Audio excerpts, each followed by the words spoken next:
Hey, it's Dan. Welcome back. You're watching iAllegedly, and I've got a good one for you today because I'm meeting up in LA. I thought I would come to the Redondo Beach Pier and check it out. Haven't been here in a while. It's beautiful. It's a great place. A lot of movies were filmed here. You've got a lot of, really familiar spots. You've got this park behind me that a lot of people remember. You've got the pier burned down a few years back and they rebuilt it. Just a great community. But we're going to cover a lot in regards to the economy, supply chains, everything going on right now. Please do not forget to hit the like button, the subscribe button. Share this with all your friends and colleagues. Don't forget, I've got a Patreon channel. If you want more access to me, sign up for Patreon. Got a lot of exciting things happening there. Plus our email list. You can get in the email list. It's in the video description below. You just click on that, add your email. Very simple. Now, first things first. With all the volatility in the market, we're supposed to believe that the economy is doing stellar and that things are just fantastic right now. Okay, I'll bite. We'll say that that's the case. Now, here's what's interesting. The International Monetary Fund has just released a major report stating that our economy is in huge trouble and the world economy is even in more trouble. What I mean by that is they anticipated that our growth would be at almost 6%. Then they downgraded it to 4.4%, and now they've downgraded it even more, saying the world's economy is only going to go up 4% in 2022. And they're putting the blame on this on China's economy, our economy, supply chain issues, instability in the world, and a little bit of everything. In other words, it's the same stuff we've been hearing about that was so great a week ago is now the major problem. But again, they thought that we would have 0.5% growth this year, up to 0.6% or 60% growth. No, it's not going to happen. Now it's going to be less than 4%, and they're downgrading. And the big problem that we're seeing is all the supply chain issues that we're seeing around the world, especially here in the States. One thing that's fascinating with me is that in the last 24 hours, I'll do a video and all of a sudden it'll resonate with people and they'll just send stuff out.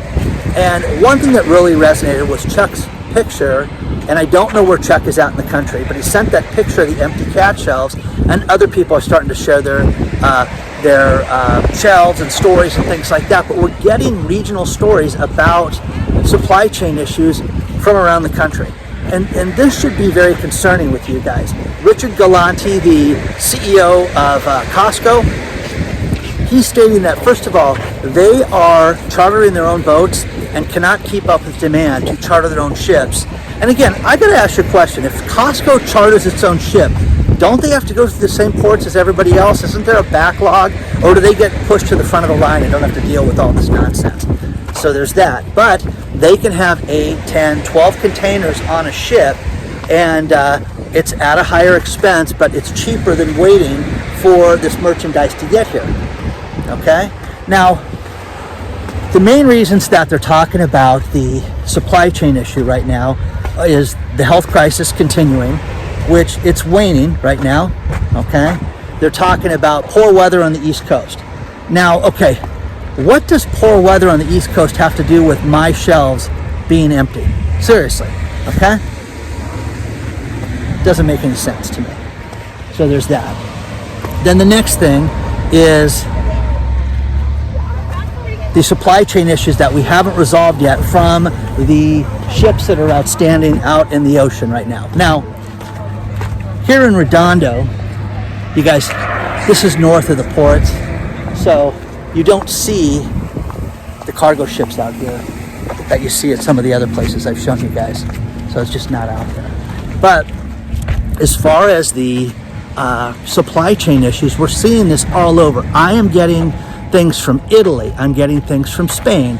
I'm getting things from Wisconsin, Florida, all over the place, and all these different stories. The stories are below, but they're all talking about the same thing and how there's not enough merchandise in the stores, which does not make sense. They don't have a logical explanation for it. The beginning of the health crisis, we saw people go out and frantically buy things. They were buying everything from milk and toilet paper and just, everything they could get their hands on. And now we're seeing a smattering of things that just aren't available right now. And it makes no sense that this is just, we're not supposed to have an explanation for this. We're not supposed to ask about this. It's not supposed to be logical, or it's logical that we should understand that everything's out right now. It doesn't make an ounce of sense. I think that the economy is absolutely horrible right now. I think it's absolutely terrible that business is the way it is right now. And I think that people don't want to admit that. So share your thoughts on all this stuff. Had a great day out here. And one thing, Ellie always fascinates me with the crime and everything like that.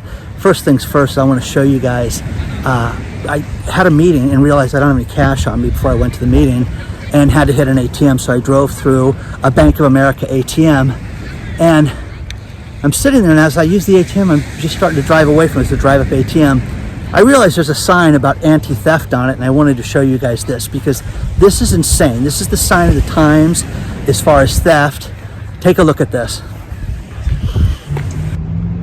Drove through the ATM today to get some cash. I don't bank at Bank of America, but I got a kick out of this. Look at this.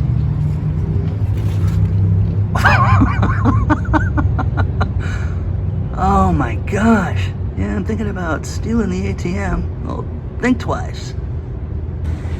Now, one thing that we're seeing is analysts come out and say how serious they think the economy is. Michael Hartnett from Bank of America is a conservative analyst, to say the least, and he is absolutely flipping out, saying that the Fed needed to do a 50 basis point jump, months ago. So if you listen to people like Greg Mannarino thinks that any potential rise in interest rates today will affect the market one way or another. If they raise interest rates, he thinks that the stock market's going to go up, that this has been built into it. If the Fed holds back and doesn't raise interest rates, he thinks that the stock market's going to crash today. So that will be something for us all to look forward to seeing, okay? Now, Michael Hartnett, the analyst from Bank of America, this guy thinks that the Fed is asleep at the wheel and that they have nothing but problems with everything that's happening, from the supply chain, grocery store prices. I found a great article also someone sent me about a restaurateur in Chicago. Now, again, guys, when I think of a restaurant in Chicago, I don't think of weather like this. I don't think, it's freezing in Chicago right now. So for a guy to sit there and talk about having tens of thousands of pounds of meat in his freezer and that they don't have customers, is that a sign of the times? Is the guy's restaurant going down? Is it that people have no money? What is it? Okay, but again, the economy, everything's going up. As I was driving here, I could have paid $5.69 for a gallon of gas and refused, and realized that I've got 30 miles left in my tank, so hopefully I'm going to find a cheaper gas station in the next 30 miles. But this is all bad. We're looking at oil right now at $80 a barrel, and they say it easily is going to go to $100 a barrel, and people are speculating on that, and it will go up dramatically in price as well. So the pier, there's a lot of problems with this pier right now. It looks like there's got some vacancies and things like that. And again, the Redondo Beach Pier, this has always been a big tourist hangout.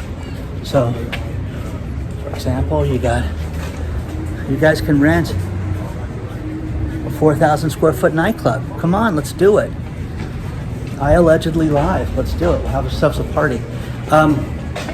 This has always got a ton of shops out here and all these different places to check out, different restaurants and things like that.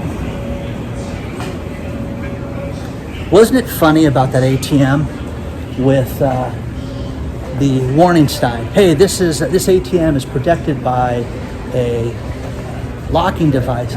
Okay, if I'm gonna steal an ATM like that, wouldn't you just drive into it? Wouldn't they take that and then have multiple cars would pick it up? And again, I just think it's crazy that that's the kind of theft that's happening right now. There's really not many people out here today, but share your thoughts on all this stuff, guys. This is this has always been a huge tourist area. There's really nobody here right now. Light, you got the shops, and places out here.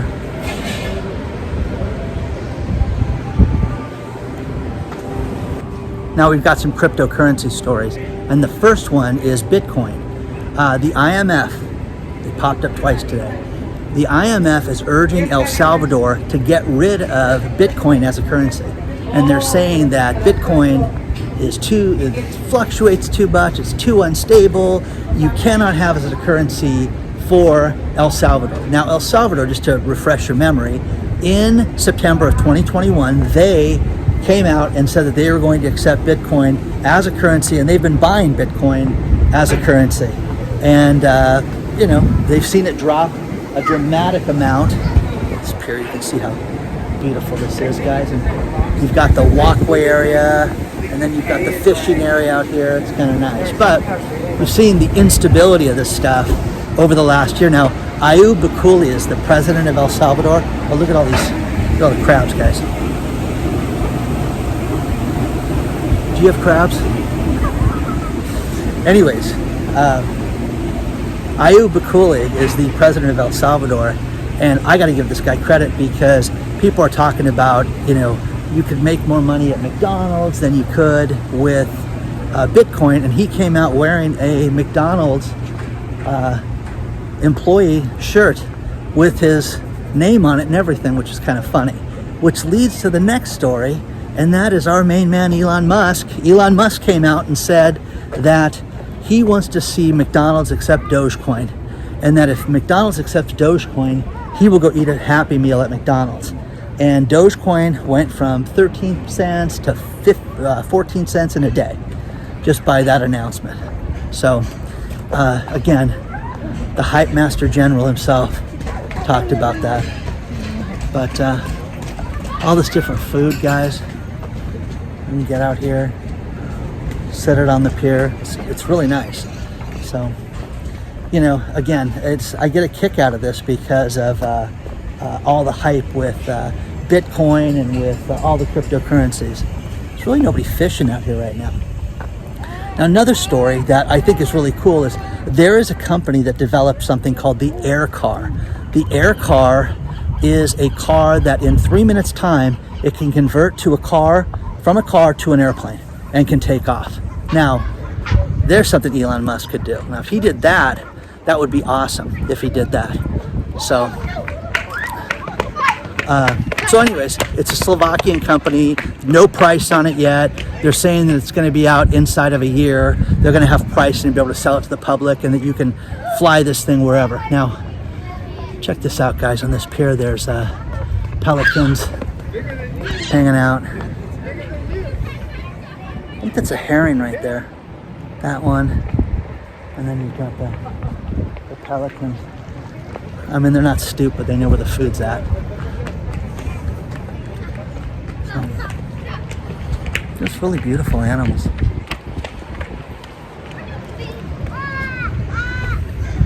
So it's nice to walk out in a place like this and have it be dead, with nobody here.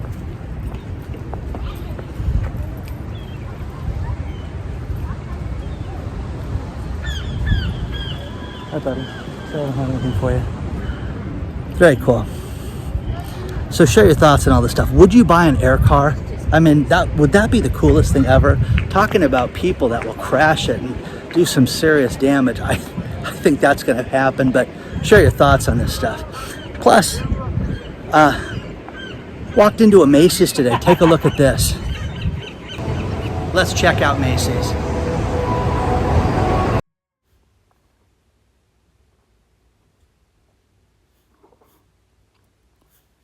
No one shopping. Absolutely dead.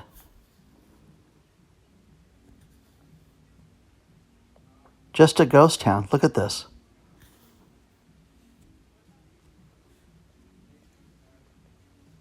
I know. Absolutely shocking.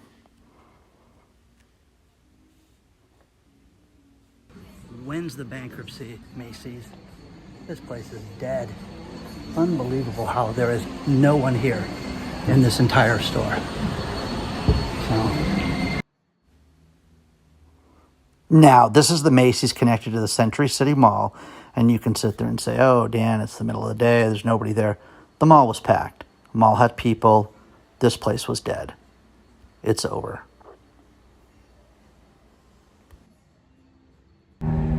Now, when you see a store like that, don't you sit there and just think, wow, this place is finished. It's done. I do, okay? Now, Macy's has something cool inside their store that whenever I see a Macy's and I've got a few minutes to kill, it's called Last Act. I go in there and look at it. It's all their closeouts. They have a men's section, a women's section. It's called Last Act, okay? This one was in such complete disarray that people had taken off suits and thrown them in Last Act, and they weren't on closeout. They weren't 50% off. I asked one woman, I said, is this on sale? Oh, that shouldn't be there. What about that puffy jacket, that winter jacket? Oh no, that shouldn't be there either. So anyways, the store was an absolute mess, and there was nobody shopping in there, okay? Now, when you see things like that, this is the sign of the times. You've got Amazon telling us that they're going to go open up a retail store. Why? What? Are you going to shop at Amazon and not Macy's? I was at the Century City Mall, which was absolutely pretty busy for a day. It's got over 150 stores or 180 or whatever it's got there, and it was pretty busy, but that Macy's was an absolute ghost town. So, I wonder how stores like that, JCPenney's, and those other stores are going to make it. Now, with that, you've got Kohl's that gets an offer of $9 billion. Because people are starting to sit there and say, well, Kohl's isn't a bad store. I'm going to buy Kohl's, and people will shop at Kohl's. But again, is retail completely dead? Share your thoughts on this, because I think there's a real problem with it right now. And, Kohl's, their stock shot up a little bit because they got a $9 billion offer. But is the company worth buying? Is it worth pursuing? Is it worth shopping at a Kohl's? Okay, so that's your call. Now, the next thing is Bank of America. A couple of stories with Bank of America. Bank of America is going to have all their employees, the majority of them, start to go back to the office. They're not going to be able to work remotely anymore. So just a week and a half ago, we were told that Bank of America is going to have everybody work remotely. So what's the reason for that? Okay, now they're not. Okay, is the health crisis over? I guess it is, or it's getting close. Okay, but Bank of America is going to have people go back to work in the office buildings and at the locations. Does that mean all the locations are going to open up for you Bank of America customers? Okay, let me know. Now, the other thing is Bank of America is issuing a stock program where they're going to give employees a stock incentive. If you are a part-time employee, you're going to get $675. If you are a regular employee making under $100,000 a year, the least amount of stock that you can get is 65 shares. Up to people that make $500,000 a year, you can get up to 600 shares of stock, and they're giving this away. It's almost $1 billion. Since they started doing this, they gave over $3.7 billion worth of stock away. So it's absolutely fascinating that Bank of America is doing this. And again, one day they're making money, one day they're not making money. Now they're giving away $1 billion worth of stock. So share your thoughts on all this stuff, guys. I really want to know what you think about this, because again, it just goes to, the state of everything, state of the economy. So, share your thoughts on all this stuff, guys. I really want to know what you think. Is retail dead? Okay? Does that make you think better of Bank of America when you hear stuff like this? That they're taking care of their employees? Let me know. It's such a precarious time in the economy, and when I go out and I travel different places, I'm always checking different places out. Take a look at this place. I had a meeting today in Century City and wanted to check out Italy, which is arguably the largest Italian store, I think, in the United States. I mean, it's absolutely amazing, but you got to check this place out. It's absolutely amazing. Food, restaurants, everything. This place is absolutely huge. You've got tons of bread. Look at all this fresh produce that's out here. White asparagus. I mean, it's just stunning. You've got everything right there. I mean, it's just absolutely beautiful. They've got all these pre-made, Italian dishes. I mean, all these cannellonis, all these different, rigatonis, all this stuff. It was just so cool.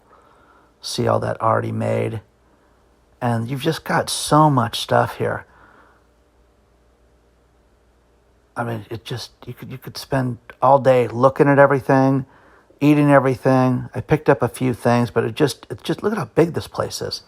It has absolutely everything. All the different olive oils, all the different balsamics, all the different oils, all the different seasonings. I mean, this place is just incredible. Absolutely unbelievable. I couldn't believe the amount of pasta that they had here. I had no idea there was this much pasta in the world. All these different shapes and sizes, all these different sauces. I mean, it was just so cool. You know, sometimes you sit there and you have pasta salad and you say, oh, where'd they get that shape from? Well, a place like this, just very cool. All the different cheeses. And they've got all these restaurants inside here too. Look at that. Look at all the pasta.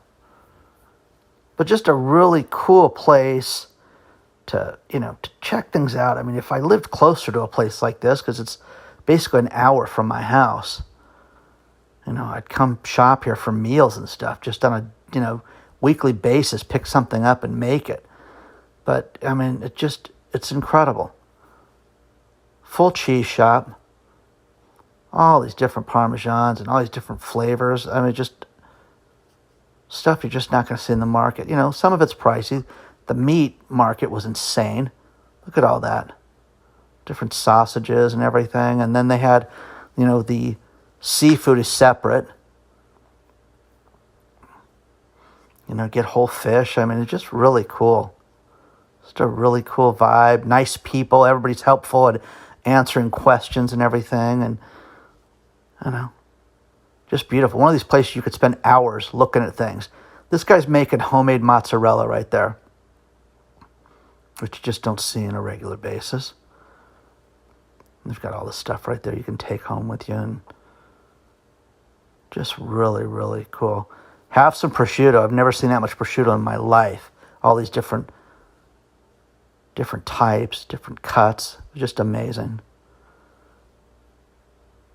And then they've got this dessert bar right by the cash register. All these little tidbits to taste. Unbelievable.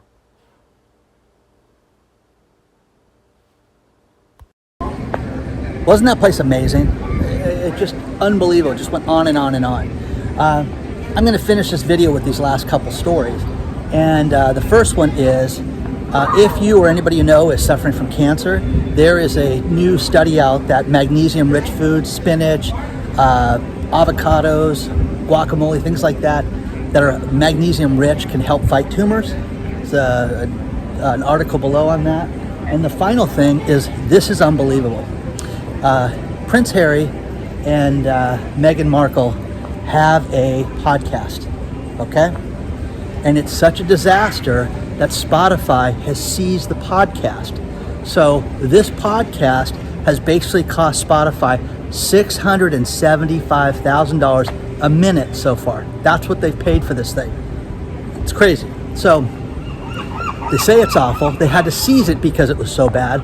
But Prince Harry and Meghan Markle, or as I like to call her, the Duchess of Yuck, it's just abysmal. So they're looking for a host to interview these people and make them interesting. Okay? Well, first things first, I want to volunteer because I think she's Yoko. Okay? I think she broke up the royals, and I would love that interview opportunity. So if the Duchess of Yuck is interested, please put my name in the hat, guys. Okay? So you let Spotify know I'm available. Okay? Please do not forget to hit the like button, the subscribe button. Share this with all your friends and colleagues. Just think sponsors. You can get quality content like this to promote your product or service as well. Hit the subscribe button. Share it with everybody. Onward and upward, guys. I will see you guys very soon. Don't forget, you've got a Patreon channel you can sign up for below, and the email list you can sign up for, and emails will start going out at the end of this week. Onward and upward, guys. I'll see you very soon.